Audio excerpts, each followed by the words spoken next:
A lot of people have their feet turned in, or usually it's one foot turned in more than the other. So I'm going to bring you a sequence right now that will take you through exercises to address these causes. The first cause when people are pigeon-toed is hip dysplasia. Hip dysplasia is when you're born with a hip joint that hasn't fully formed.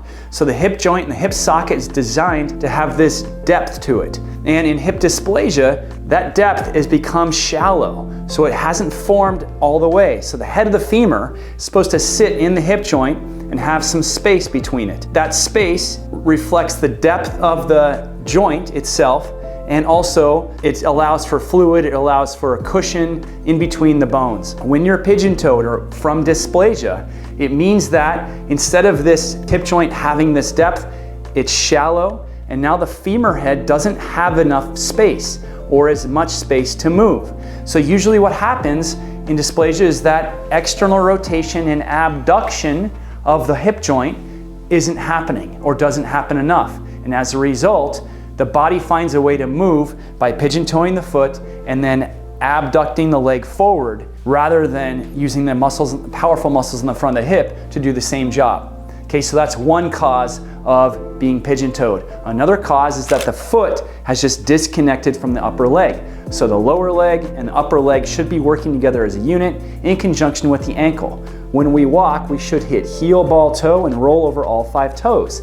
That means that the ankle joint, the lower leg, the tibia, fibia, and the upper leg, the femur and the hip joint, they are all working together as one big unit. When you're pigeon-toed, it means that the foot has gone rogue and it's turned in and it's not connecting to the lower leg and the upper leg anymore the way that it should. So we want to reconnect that. When you're pigeon-toed, it means that your hip joint is rotated. What that means is that if I'm looking at you right now, my hips should be totally square and facing you. If my right foot is pigeon-toed, as I'm going to do now, and you can do this yourself, you turn your toe in, you'll notice that the pelvis rotates with that foot. So when you have a pigeon-toed foot, or both feet, but one is always more than the other, it means that your pelvis is also rotated. And that means that your upper body is also following that rotation. So the other thing that goes along with being pigeon-toed is one shoulder always gets stuck more than the other. There's a difference in shoulder function. And that has to be the case every single time, because when the pelvis rotates and the leg bone rotates, it'll also signal a shoulder joint to fall out of position. And that changes the function of the shoulder. So these exercises will address all of these things. Enjoy it and let me know how it goes. And if you like this video, please subscribe.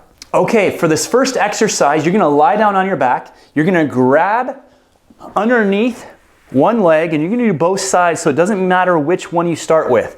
The opposite leg is gonna be down on the ground, the leg straight, the foot pointing straight up towards the ceiling. Grab underneath your knee, relax your shoulders, and you're gonna circle your foot, big circles, one direction. Because when you're pigeon-toed, what it means is that the muscles in your foot aren't doing their job. They're not balanced, they're not working together as a unit, and they're not coordinated properly. So we're gonna re-coordinate them, and we're gonna wake up the proper muscles. So big circles, one direction, 30 times with your foot, and make sure it's just the foot, you're not moving your lower leg, just the ankle and foot moving. When you know you've gotten to 30, go the other direction. Big circles. So 30 times each direction, go slowly and focus on the full range of motion. You really want the full range of motion out of it. And when you get to 30 there, you're gonna pull it back and point it 30 times. Back and forth. Okay, and as soon as you're done, you're going to switch.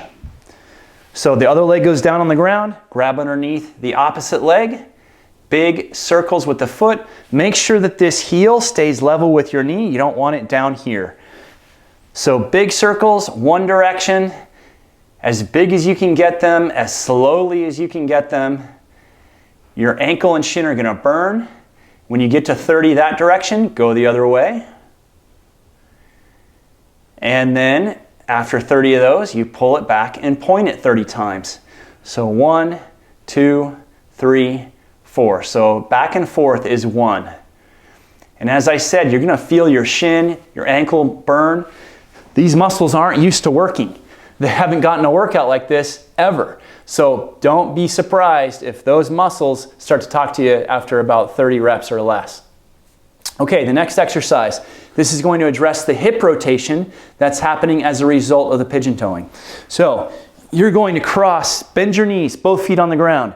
Cross your left ankle over your right knee. Push the left knee away from you with your leg muscles and drop the right knee and the left foot all the way to the ground. So now my left foot is on the ground, my right knee is on the ground. Relax your shoulders, palms up out to your sides. Push this left knee out away from you, again with the leg muscles, not your hand. We need these leg muscles doing their job. And you're gonna hold this for 1 minute.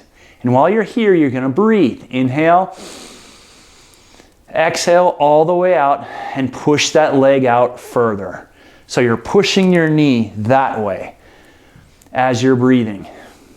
And you should feel a stretch on the outside of your hip.